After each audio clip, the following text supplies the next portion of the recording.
할렐루야. 우리 옆에 있는 분들과 인사하십시다. 할렐루야. 반갑습니다. 오늘 주신 하나님의 말씀은 마가복음 8장 14절에서 21절까지 말씀이 되겠습니다. 마가복음 8장 14절에서 21절 14절에서 21절까지 함께 읽겠습니다. 제자들이 떡 가져오기를 잊었음에 배에 떡 한 개밖에 저희에게 없더라.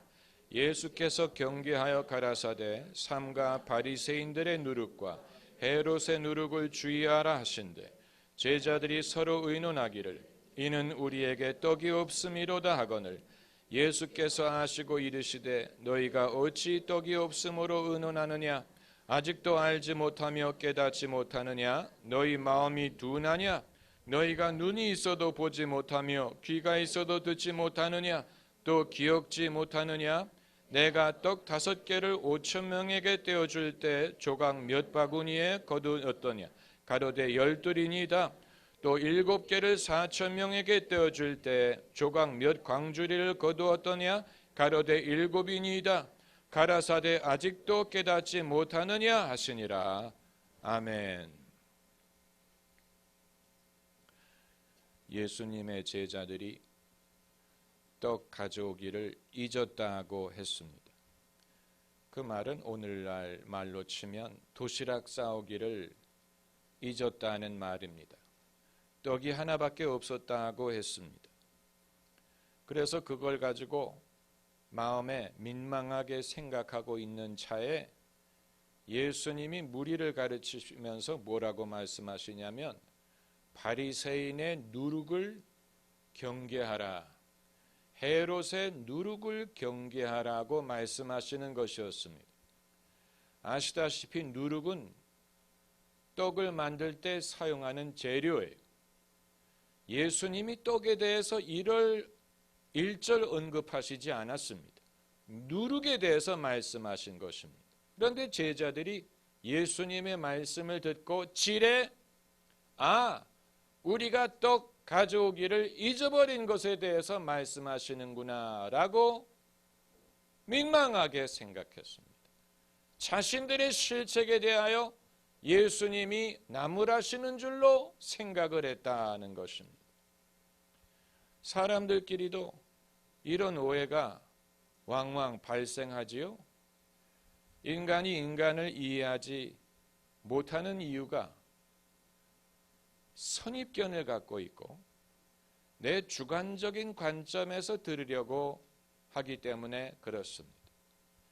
상대방이 무슨 말을 하든지 그것을 받을 준비가 되고 마음을 열고 청취하기보다는 나의 선입견, 나의 어떤 내 욕망, 나의 이루지 못한 목적에 대한 아쉬움, 나의 콤플렉스, 나의 염려를 그대로 간직한 채 상대방의 말을 듣기 때문에 상대방이 말하고자 하는 것을 듣는 게 아니고 내 채로 그것을 걸러가지고 내게 들리는 것만 듣습니다. 이것이 사람과 사람의 커뮤니케이션이 어려운 이유 중에 하나고 남자와 여자가 대화하는 것이 어려운 이유 중에 하나고 또 마음에 상처가 있는 사람의 마음에 다가가기가 어려운 이유고 그리고 서로의 지위가 너무 차이가 날 경우에 대화가 어려운 이유가 거기에 있습니다. 사람이 소위 계급장을 떼고 붙는다는 말은 대화를 하기 위해서도 계급장을 떼야 할 때가 많습니다. 그게 아니고 계급장을 붙인 채 대화를 하게 되면 그 계급장이 수반하는 모든 지위의 차이라든가 또 서로의 입장의 차이라든가 이런 것이 그대로 있는 채로 대화를 하기 때문에 상대방의 말을 알아듣기도 어렵고 마음을 열고 대화하는 것이 참으로 어렵습니다. 그런데 본문은 인간과 인간끼리의 대화의 어려움에 대한 게 아니고 주님과 우리 사이에 주님이 하시는 말씀을 사람이 이해하기 어려운 이유를 반영하고 있습니다. 아주 중요한 성경 구절입니다. 이것은 사람과 사람 간의 커뮤니케이션의 문제가 아니고 주님과 제자들 간의 커뮤니케이션의 문제예요. 제자들이 자기들이 실수한 것에 대하여 지레 민망하게 생각하고 자격지심을 갖고 있었기 때문에 주님이 전혀 거기에 대해서 언급하신 것이 아니지만 이들이 미리 겁을 먹고 주님이 아니냐 다를까 우리의 실수를 지적하시는구나 라고 생각하고 주님이 책망하시는 것으로 생각했다는 것입니다. 아담과 하와가 선악과를 먹은 후에 눈이 밝아져서 자기들이 벌거벗은 것을 깨달았다고 했습니다. 이것은 상징적인 언어입니다.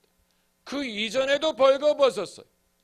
그러나 그 이전에는 부끄러워하지 않았는데 선악을 알게 하는 나무의 열매를 먹은 결과로 눈이 밝아져서 뱀이 유혹할 때는 너희가 지혜로워져서 하나님처럼 되리라 라고 유혹을 했지만 정작 유혹에 넘어가 보니까 하나님처럼 지혜로워진 게 아니고 자신의 벌거벗음을 깨닫게 된 것입니다. 그런데 하나님이 동산에 지나가시는 소리를 듣고 두려워서 나무 뒤에 숨었다고 했어요. 그러니까 하나님이 찾아오신 것이죠. 아담아 내가 어디 있느냐라고 찾으셨어요. 창세기 3장에 나오는 말씀. 인간이 하나님을 찾은 게 아니에요. 하나님이 범죄한 인간을 찾으셨어요. 그것은 창세기 3장에 나온 것뿐만이 아니고 창세기부터 요한계시록까지 하나님이 누누이 인류에게 하시는 말씀이 죄인을 하나님이 찾아오신다는.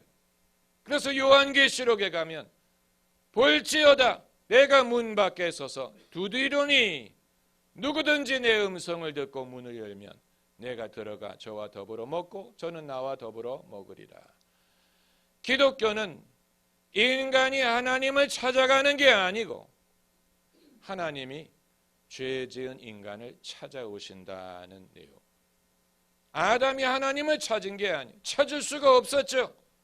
두려웠기 때문에. 그래서 하나님이 찾아오신 것인데 하나님이 그들에게 너희가 왜 선악과를 먹었느냐라든가 너희가 왜 불순종했느냐라든가 책망하시지 않았어요. 거기에 대해서 아무 말씀을 하지 않으셨어요. 그런데 지레 아담과 하와가 겁을 먹고 나무 뒤에 숨었어요. 그래서 내가 어디 있느냐 했더니 우리가 벗었으므로 두려워서 숨었나이다. 그제 비로소 하나님이 내가 너희에게 먹지 말라 한 열매를 너희가 먹었느냐. 그때 비로소 열매 먹은 것에 대해서 말씀하셨어요. 그러니까 이들이 선악과를 따먹은 후에 자기들이 뭘 잘못했는지를 알았기 때문에 하나님이 거기에 대해서 1절 말씀하지 않았는데도 불구하고 7에 겁을 먹고 하나님이 우리를 탓하러 오셨구나. 우리를 야단치러 오셨구나 라고 생각을 하고 숨은 거예요. 그것이 아담과 하와의 이야기인 것뿐만이 아니고 모든 사람의 모습을 보여줍니다. 하나님과 인간과의 관계가 개선되기 어려운 결정적인 이유가 바로 거기에 있습니다. 제자들이 이 구절을 가지고 설교하는 사람들이 별로 없지요. 우리가 이 구절을 중요하게 여기지 않고 넘어갈 때가 많습니다. 이 구절은 굉장히 중요한 구절입니다. 이것은 주님과 우리와의 관계가 어려워지는 이유, 왜 사람이 주님의 뜻을 깨닫기가 어려운가 하는 이유를 설명하는 아주 심리적인 이유를 설명하는 구절이 예수께서 누룩에 대해서 말씀하신 것은 바리새인의 가르침이 누룩과 같다라는 말씀을 하기 위한 것이지 간접적으로 제자들이 떡 가져오지 않은 것을 나무라기 위하여 빙빙 돌려가면서 말씀하신 것이 아니에요. 우리가 이 구절에서 깨달아야 될 몇 가지, 우선적으로 깨달아야 될 몇 가지가 있는데, 첫째는 제자들이 떡 가져오기를 잊어버렸다고 주님이 온전하 하실 분이 아니라는 사실이. 없으면 없는 대로 살면 돼. 그 정도의 실수를 가지고 주님이 화를 내실 분이 아니에요. 어차피 이런 사람이라는 것을 알고 제자로 부르신 것입니다. 모르고 부른 것이 아니에요. 그렇기 때문에 제자들이 떡 가져오기를 잊어버린 것에 대해서 예수님이 언짢게 생각하실 분이 아니고, 둘째는 거기에 대해서 말씀을 하시더라도 빙빙 돌려가면서 말씀하실 분이 아니에요. 인간은 그런 식으로 대화하죠. 인간은 자기가 할 말이 있을 때 빙빙 돌려가면서 말해. 주님이 그렇게 하시리라고 생각하면 안 돼. 주님은 사람과 같지 않아요. 주님은 예스면 예스, 노면 노지. 그게 아니고 뭐 이런 식으로 돌려가면서 말씀하시지 않아. 그러나 제자들은 돌려가면서 말하는 데 익숙했기 때문에 예수님이 누룩에 대해서 말씀하실 때, 아, 주님이 우리의 실수를 간접적으로 지적하시는구나 라고 생각한 거예요. 주님은 그런 식으로 말씀하실 분이 아니에요. 우리도 좀 배워야 됩니다. 소위 무슨 뭐 상대방의 이 체면을 뭐 손상시키지 않기 위해서 하고 싶은 말이 있어도 뭐 돌려가면서, 요즘처럼 바쁜 세월에 언제 돌려가면서 말을 해서 의사소통을 하겠습니까? 그러니까 그건 사람의 문화적인 요소로 사람들끼리는 그게 필요할 수도 있어요. 그러나 주님은 그런 방법으로 우리에게 말씀하시지 않습니다. 주님은 말씀하신다면 직설적으로 말씀하시지, 빵에 대해서 말하기가, 그러니까 뭐 누룩, 주님이 그런 식으로 머리를 굴리신다고 생각하면 사람들은 그렇게 머리를 굴리려고 할 거예요. 제가 이 가끔 성도님들에게 성도님들이 뭐 저에 대해서 이런저런 말씀을 하실 때 직설적이다라고 말씀을 하시는 분들이 계시는데, 그건 제가 예수님을 닮으려고 하기 때문에 그런 것입니다. 문화적인 요소보다는 진리를 따르고 문화적인 요소에 대한 충성은 벌써 옛날에 버린 지 오래입니다. 제가 예수 그리스도를 믿는 종이 된 후에는 더 이상 한국인도 아니고 미국인도 아니고 국적과 소속과 출신보다 더 중요한 것은 성경 말씀과 하나님의 나라지, 어떤 문화적인 요소에 파묻힌, 그래가지고 하나님의 말씀을 이 문화적으로 적용을 해가지고 하려는 것은 그건 무익한 일이고, 그렇게 해서 의의가 이루어지는 것을 별로 본 적이 없어요. 오히려 사람들이 상처를 받고, 그리고 더 복잡해지고, 사람들이 정직하지 않고 진실하지 않고, 때로는 사람의 얼굴을 하나님보다 더 두려워하게 만드는 것뿐입니다. 저는 주의 종이 되려고 하는 사람이 제일 중요하게 배워야 되는 덕목이 사람의 눈치 보는 일이 아니라고 믿는 사람. 목사가 되기 위해서 성공적인 목회를 하기 위해서 제일 먼저 배워야 될 기술이 사람 눈치 보는 것이라면 그 사람은 사람을 기쁘게 하는 것이지 하나님을 기쁘게 하는 것이 아니에요. 예수님이 사람의 눈치를 보려고 하셨다면 그들의 죄를 지적하지 못하셨을 것이고 바리새인들의 위선을 지적하지 못하셨을 것이고 종교인들의 거짓을 지적하지 못하셨을 것입니다. 그러나 안타까운 것은 소위 목사의 자녀로 자라는 아이들이 일평생 교회 다니면서 제일 먼저 몸에 익히는 것이 교회 눈치 보는 것이. 그건 슬픈 일 중에서도 슬픈 일이에요. 목사의 자녀가 돼서 그것도 억울한데 그래서 남들처럼 교회를 빠지지도 못하고 늘 와야 되는 것도 안타까운데 그렇게 교회를 왔다면 교회에서 자유하게 해준다든가 인격을 존중해 준다든가 천국의 기쁨을 경험하게 해주는 게 아니고 교회 와서 배우는 것이 성도들 눈치 보는 거예요. 성도들 눈치 보. 왜냐? 아버지도 성도 눈치 보고 어머니도 성도 눈치 보고 애들에게도 그것을 요구하고 그것이 교회의 문화고 그러지 않으면 교인들이 시험 받을 것 같고 교회를 옮길 것 같고 그렇기 때문에 하나님의 나라를 위하여 성도의 눈치를 봐야 되는 것으로 생각을 하고 그것이 예수님을 따르기 위하여 십자가를 지는 것이라고 생각을 하는데 경우에 따라서는 그럴 수 있습니다. 본인의 선택과는 상관이 없이 부교육자라든가 남의 밑에서 순종하고 따라야 되는 입장이라면 당연히 눈치를 볼 수밖에 없겠죠.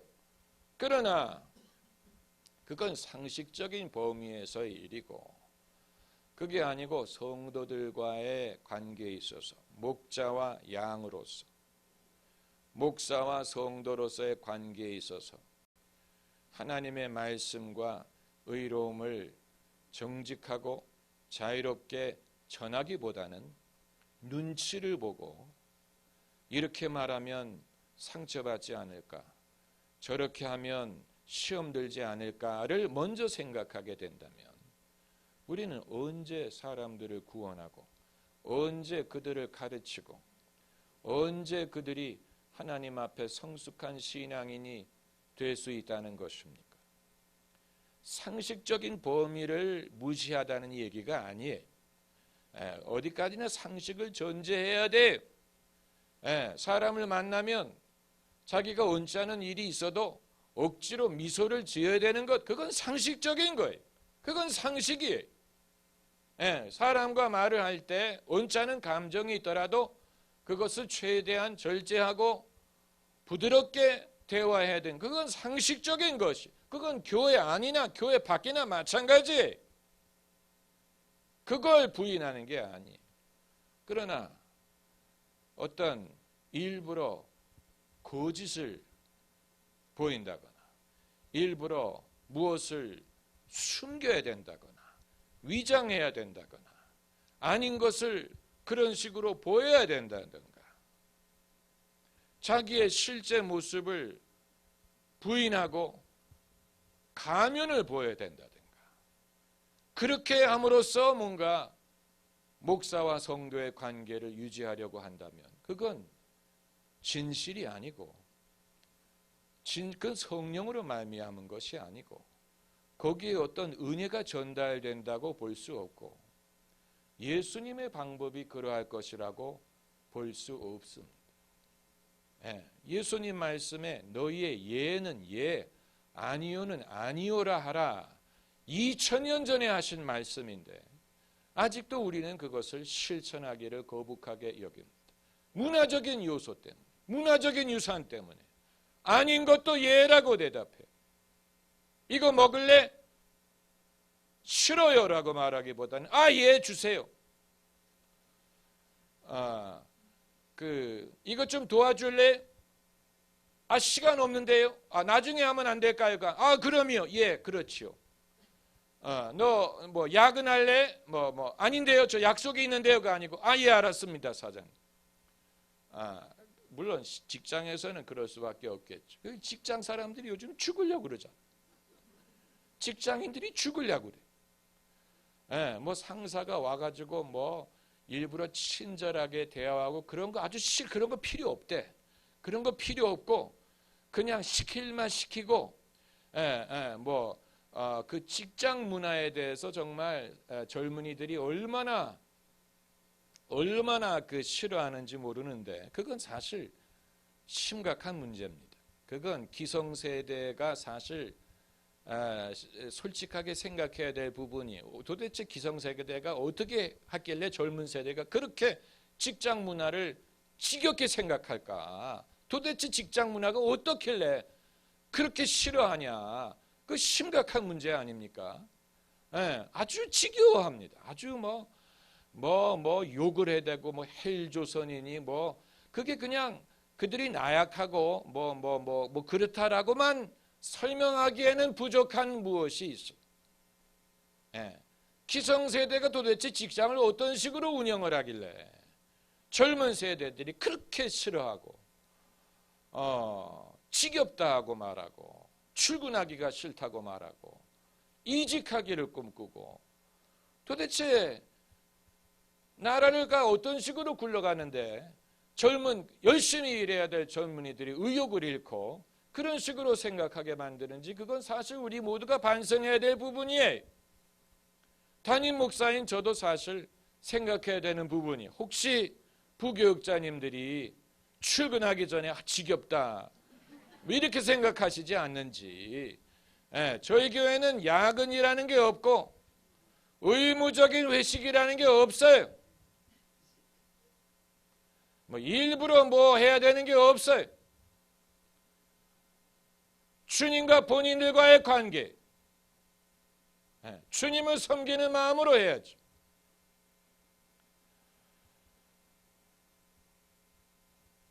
그러니까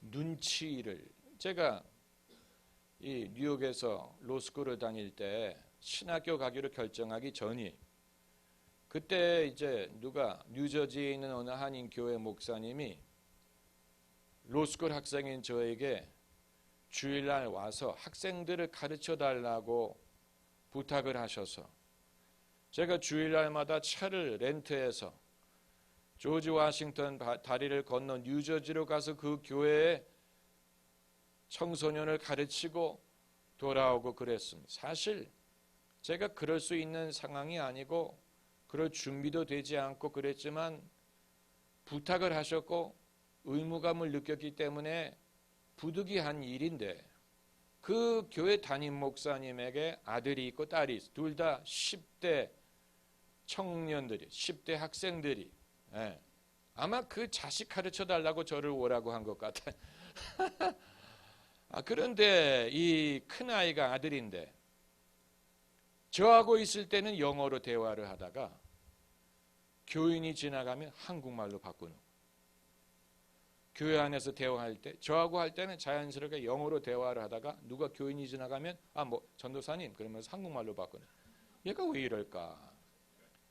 그 교회가 참 저는 이해할 수 없었던 게 미국에 가서 사는 한인들이 미국에 가서 사는 거예요.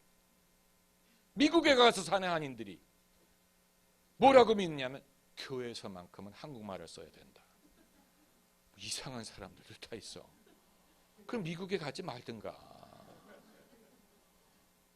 왜 교회에서는 한국말을 써야 된다고 고집을 하는지 참 이상한 사람들. 그 교회에서도 다 그렇게 주장을 하는. 그렇기 때문에 목사님의 아들이 평소에는 저하고 영어로 대화하다가 교인이 지나가면 한국말을 하는 거예요. 왜냐하면 교회에서 한국말을 써야 된다 그러니까. 제가 그걸 보고 목사의 아들로서 얘가 제일 먼저 배우는 것이 교인 눈치 보는 거구나. 참 불쌍하더라고. 그게 무슨 주님이 주시는 은혜도 아니고 예수 안에서 누리는 자유도 아니고 그건 사람이 사람에게 지어주는 율법의 멍에 그 성경에 있는 멍에도 아니에요.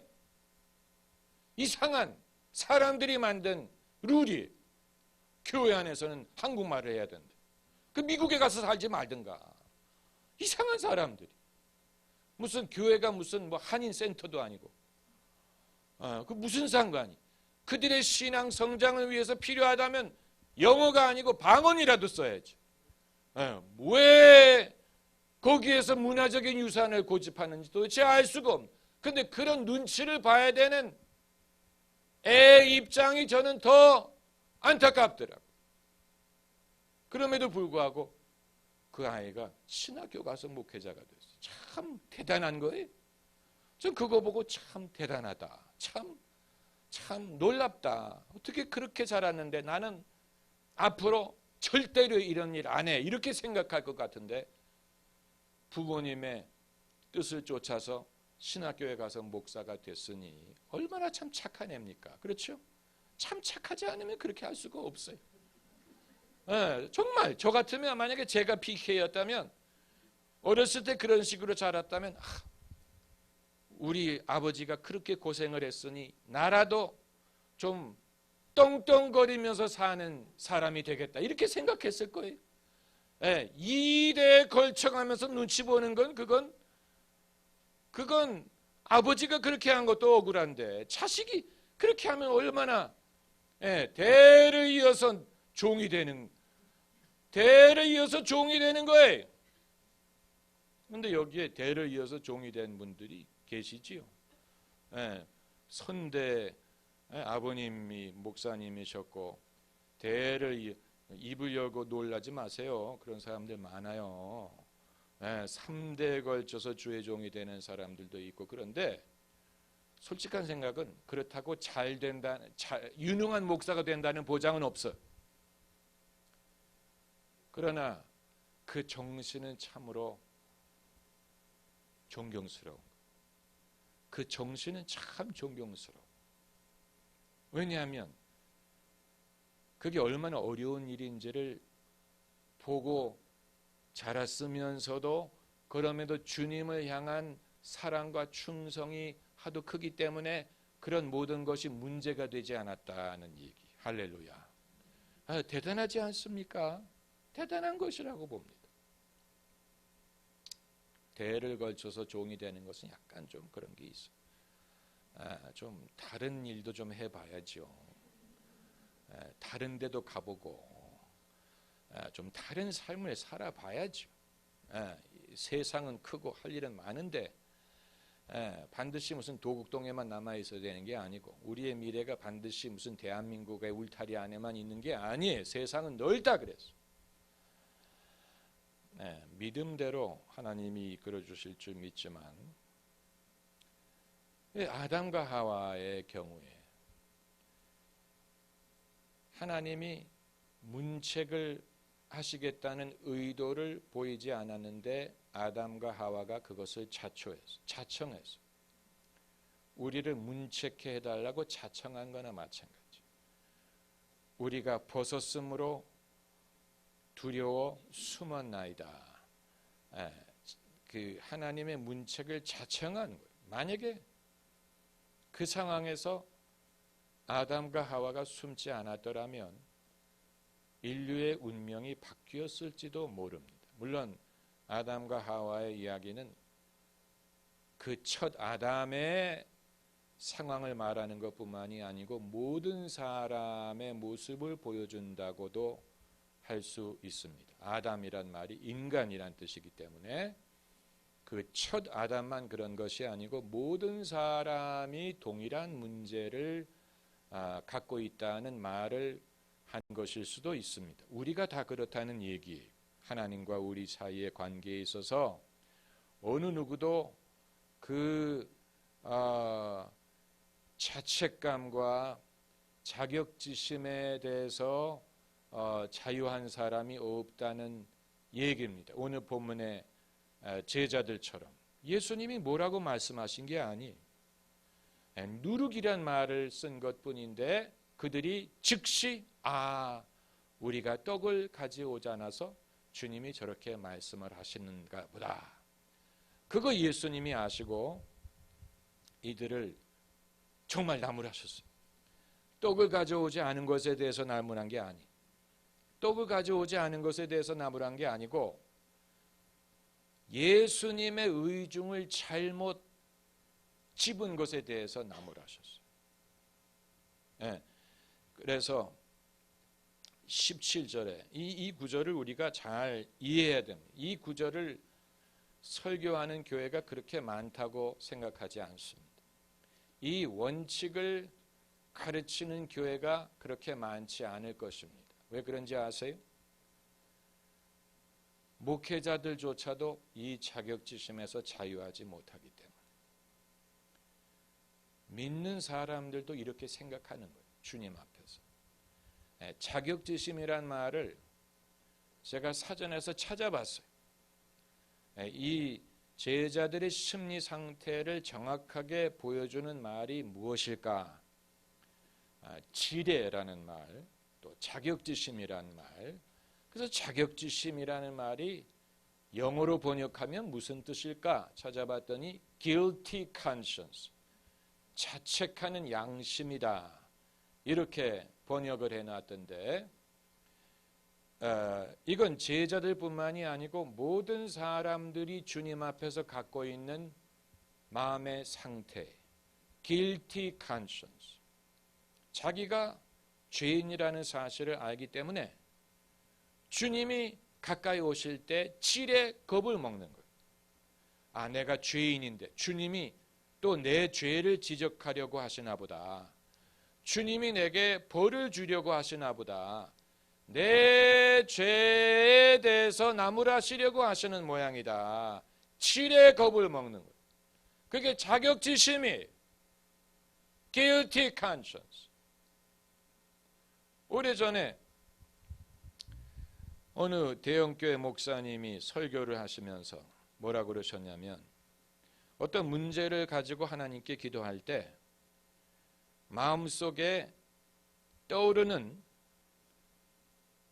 죄가 있으면 그 죄부터 그건 그 죄를 회개하라는 뜻이다, 이런 식으로 설교를 하셨어요. 어떤 내가 기도를 하려고 할 때 마음속에 뭐가 내가 잘못한 게 떠오르면 그건 하나님이 나에게 그거부터 먼저 회개하라는 뜻으로 생각나게 하시는 것이다 라고 설교를 하셨는데, 저는 그게 비성서적이라고 보고 반대합니다.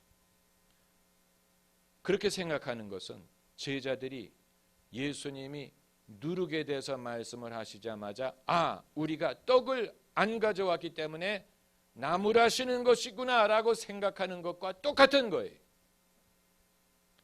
대다수의 사람들이 이 제자들과 다르지 않은 이유가 바로 여기에 있습니다. 자격지심. 주님에게 가까이 나가려고 할 때 자격지심부터 느끼는 거예요. guilty conscience. 자기가 잘못한 것에 대해서 질의 겁을 먹고 하나님이 이것을 지적하시려나 보다. 이것 때문에 내게 벌을 주시려나 보다. 이것 때문에 내가 문제가 있는 모양이다. 스스로를 자책하고, 그렇다고 그것이 하나님을 가까이 하게 하느냐? 아니에요.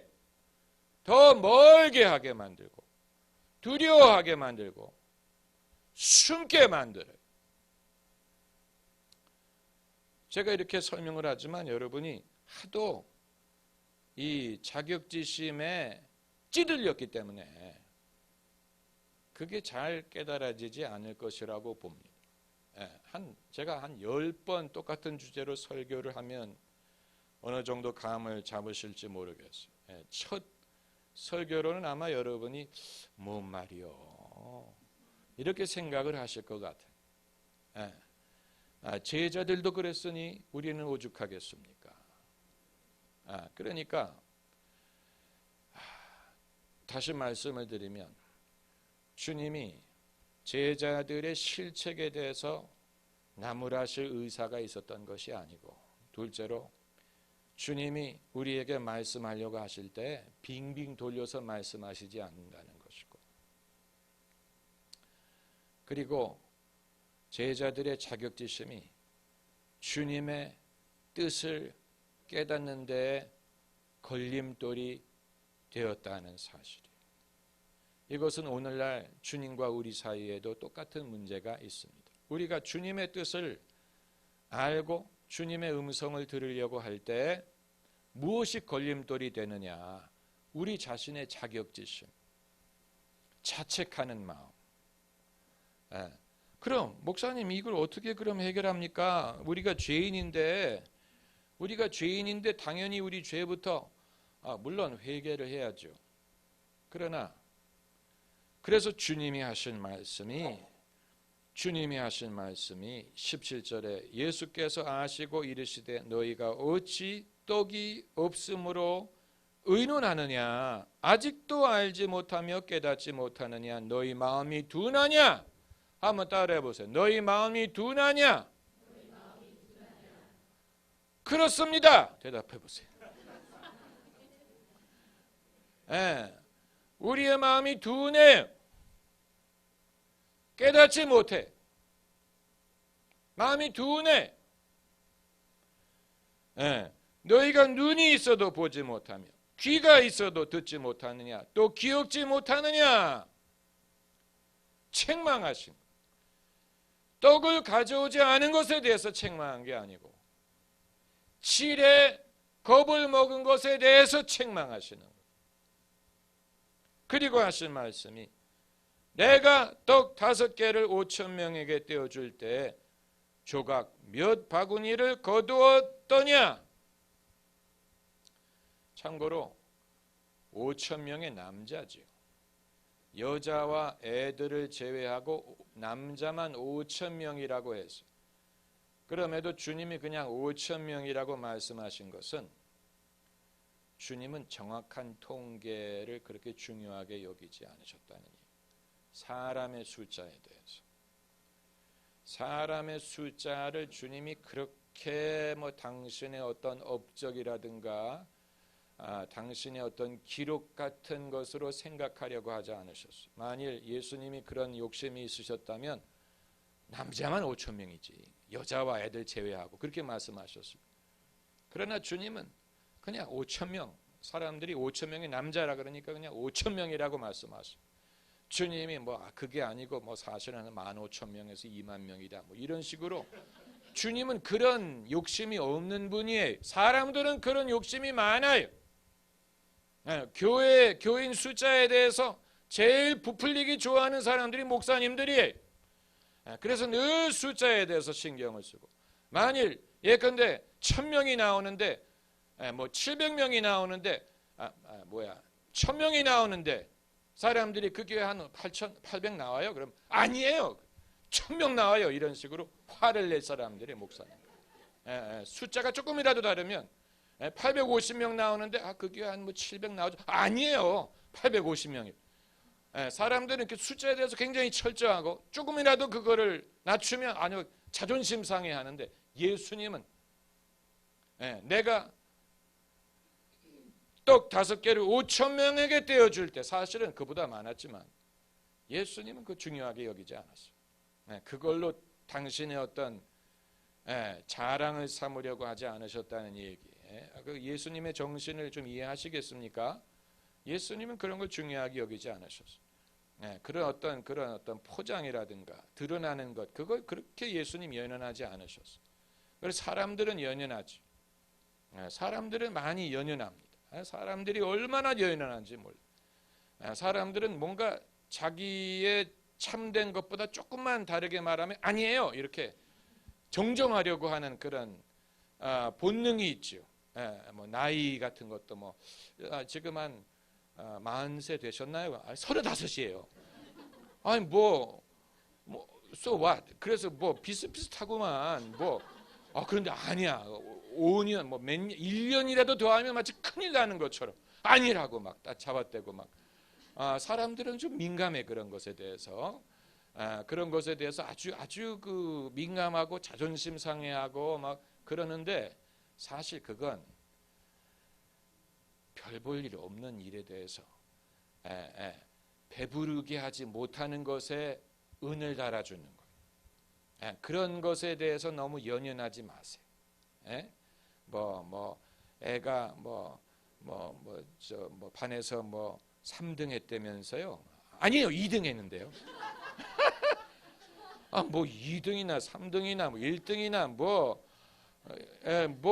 10년만 지나 보세요. 누가 기억이라도 합니까? 그래서 사람들은 그거 아주 그 민감하게 생각하고 아주 뭐 숫자가 조금이라도 다르면 막 자존심 상해하는데, 예수님은 남자만 5천 명인데 예수님한테 중요한 게 아니에요.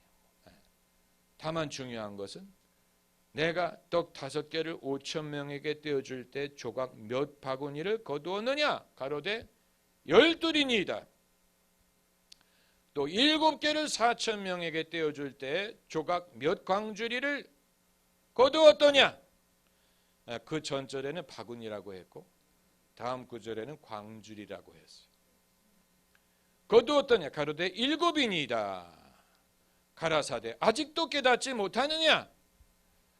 예수님이 아직도 깨닫지 못하느냐라는 말씀의 뜻이 무엇인지 우리는 깨닫지 못합니다. 왜 이 말씀을 하셨는지 그래서 떡을 안 가져와도 뭐 주님이 기적으로 먹일 수 있기 때문에 염려하지 말라라는 뜻으로 하신 말씀일까? 앞으로는 떡 같은 거 염려하지 말라 그런 뜻으로 얼마든지 내가 돌을 떡으로 바꿔 먹일 테니까 뭐 떡에 대해서 염려하지 말아라 뭐 이런 뜻으로 말씀하신 것일까? 아니라고 봅니다. 지금 주님은 당신과 제자들 간에 제자들이 갖고 있는 선입견과 자격지심 때문에 주님의 뜻을 오해하는 것에 대하여 말씀하고자 하신 것이라고 봅니다.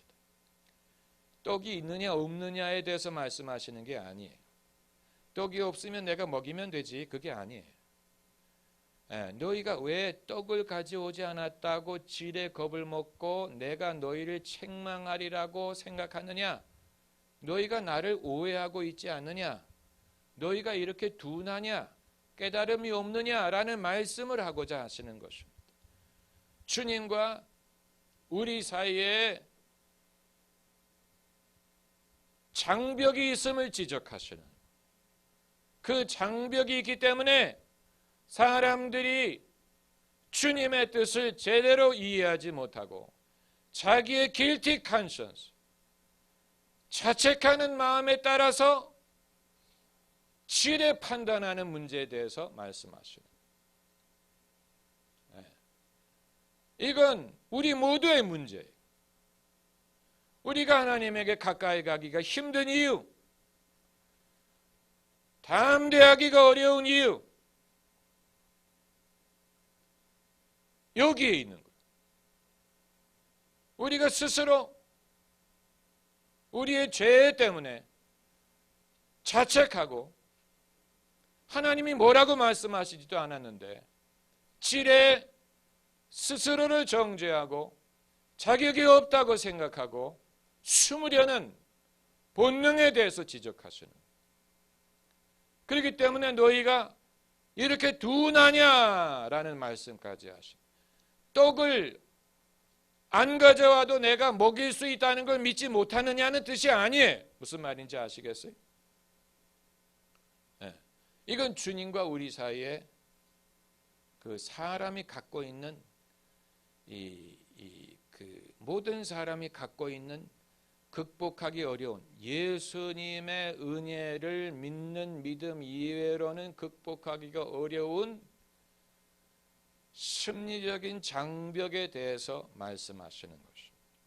아마 그럼 여러분은 이렇게 생각하시고, 그럼 우리가 죄인인데 목사님, 죄가 없는 사람이 없는데 당연히 우리가 기도를 하든 하나님께 나아갈 때 죄가 떠오르는 건 사실이고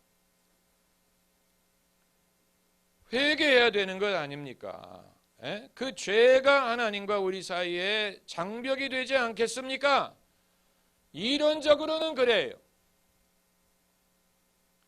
그러나 우리가 죄인이 아닌 적이 언제 있었고 이 세상에 죄인 아닌 사람이 누가 있고 우리가 죄인이라는 사실을 주님이 모르시는 게 아니라면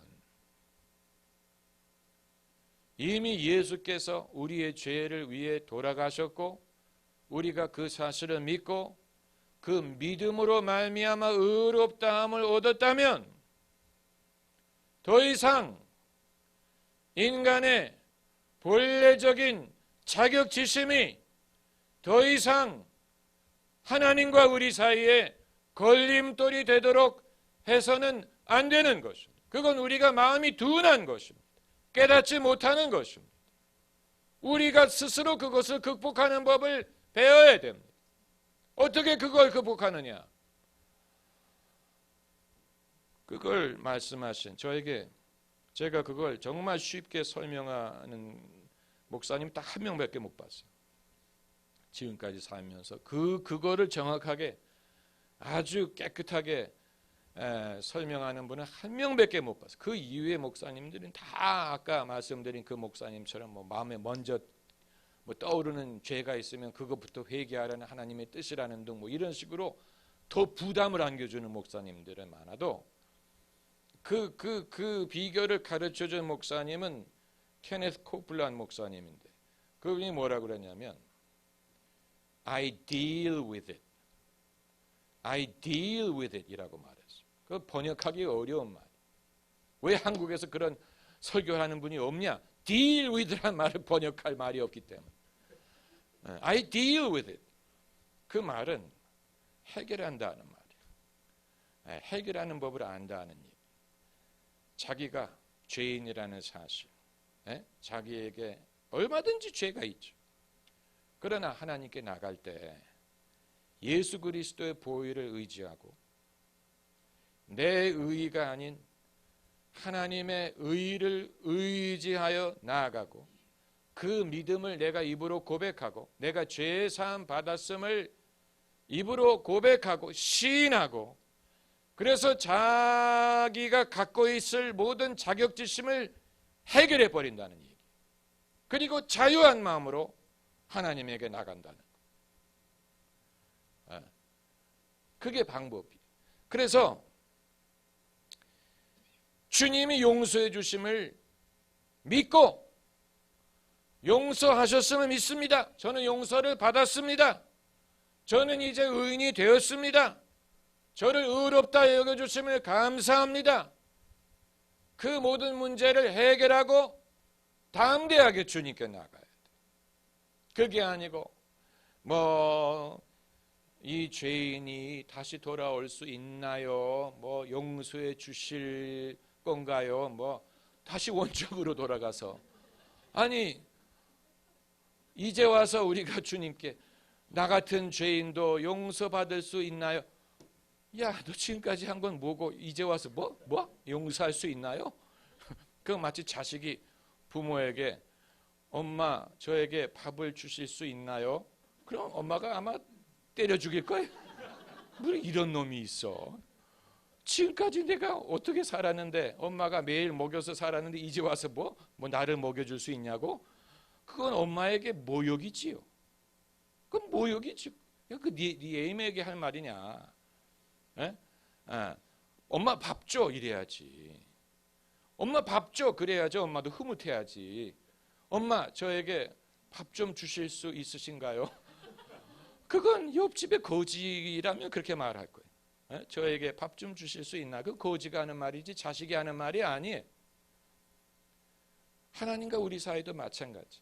이미 우리가 예수 그리스도를 구주로 의지하고 하나님이 세상을 이처럼 사랑하사 독생자를 주심은 믿는 자마다 멸망치 않고 영생을 얻게 하려 하십니다 라고 했는데 얻게 하기 위해서 보내주셨는데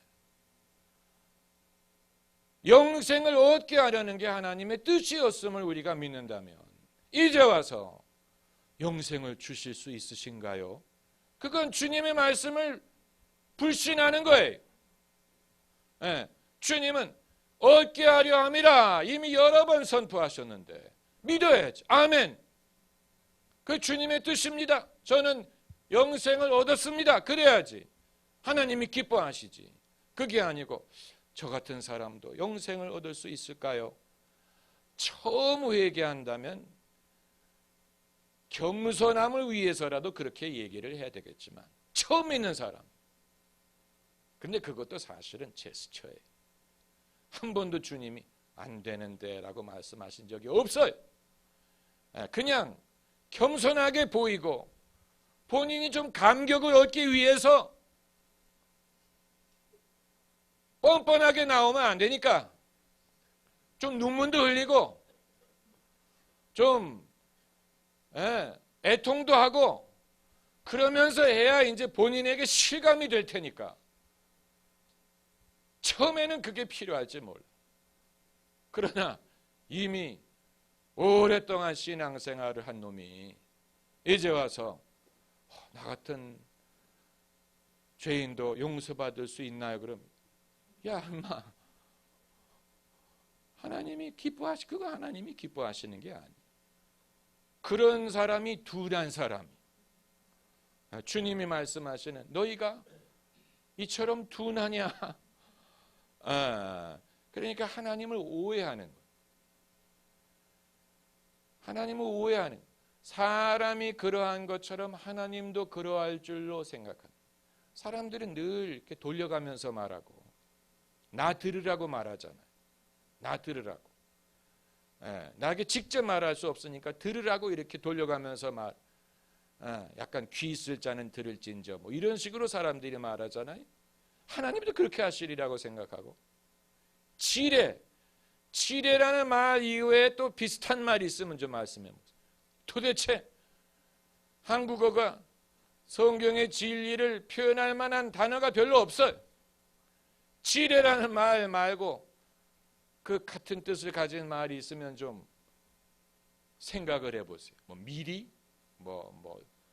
스스로, 넘겨, 그건 좀 너무 길고 지레라는 말 참 좋은 말이에요. 지레 겁을 먹는다. 지레 겁을. 아담과 하와도 그렇게 했는데 누가 아담의 후손이 아니랄까봐. 근데 지금도 마찬가지.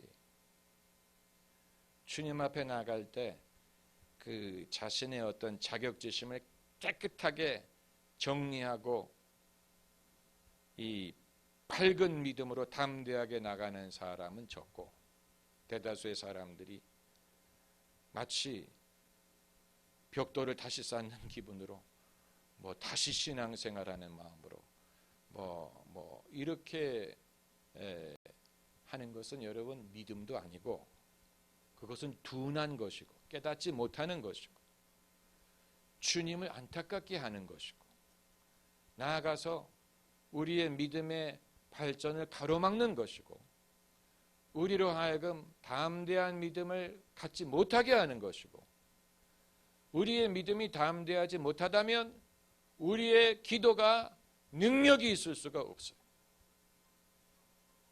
카톡 누가 이렇게 공짜 전화를 그냥 전화도 아니고 카톡 외국에서 오는 전화죠. 따님한테 오는 전화야. 벌써 그 이외에는 카톡 전화를 할 사람이 없죠. 이 시간에. 그래도 모르는 거예요. 한번 가져와 보세요. 뭐요? 애기가 손녀가 전화한 거예요? 대단하네. 애가 카톡 전화를 다 하고. 무슨 얘기하고 있었지? 주님은 사람과 같지 않습니다. 그걸 우리가 알아야 돼. 오늘 본문이 사람과 사람의 문제가 아니고 예수님과 우리의 문제고 하나님과 우리 사이의 문제. 하나님과 우리 사이의 문제. 이 사람이 예수님을 믿은 후에 가장 떨쳐버리기 어려운 심리가 바로 이것입니다. 가장 떨쳐버리기 어려운 심리가 바로 이것입니다. 일반 종교나 철학으로는 이 문제를 결코 해결할 수 없습니다.